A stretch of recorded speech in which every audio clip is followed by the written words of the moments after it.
My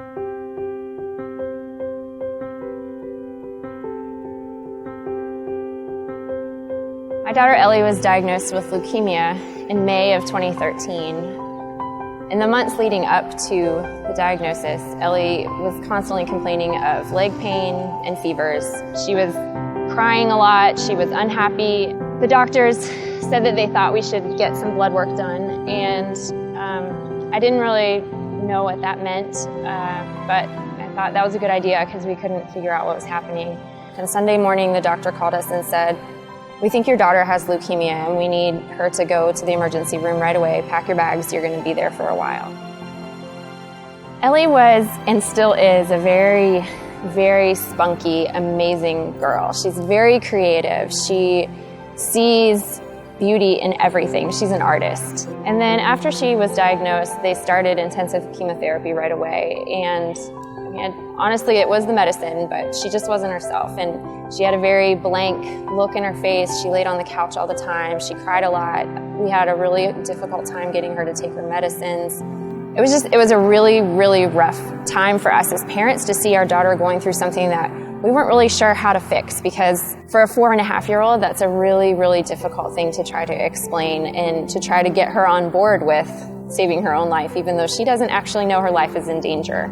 Once she reached a certain point in her treatment, her chemotherapy lightened up a lot, and we started seeing little signs of Ellie reappear. She would jump up. I remember one afternoon, she jumped up from the couch and she did this little dance to this TV show, and my husband caught it on camera, and we both just wept and just cried because we hadn't seen her do anything like that or express any kind of emotion or excitement in months. And it was beautiful, and it allowed us to know that she's going to be okay and that she's going to pull through this.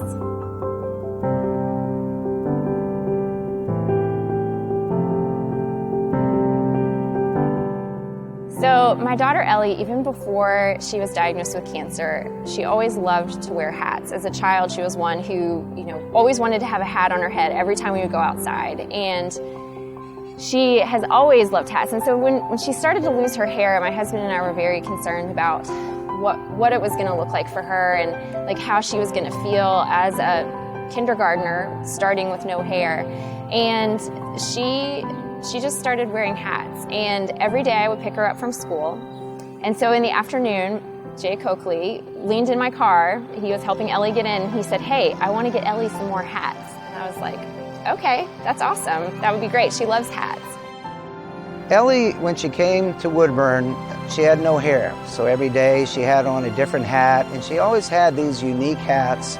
In a kiss and ride, I was always help her in the car and always comment on one of her crazy hats that she had. And as it was getting close to Christmas, I thought, I want to get that little girl some hats.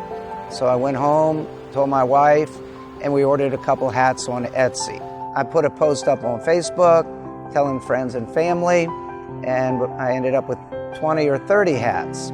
So we decided to try to reach out and see how many hats we could get. He called me and he said, "So I've got like 100 hats." And I was like, "Well, Ellie doesn't need 100 hats. What if we took them to the Christmas party?" And so it happened to be in December when there was going to be a big Christmas party with all of the oncology patients in the area. And he started collecting more hats. And so we went to the party, and there was a great big bin of beautiful, fun hats for these kids.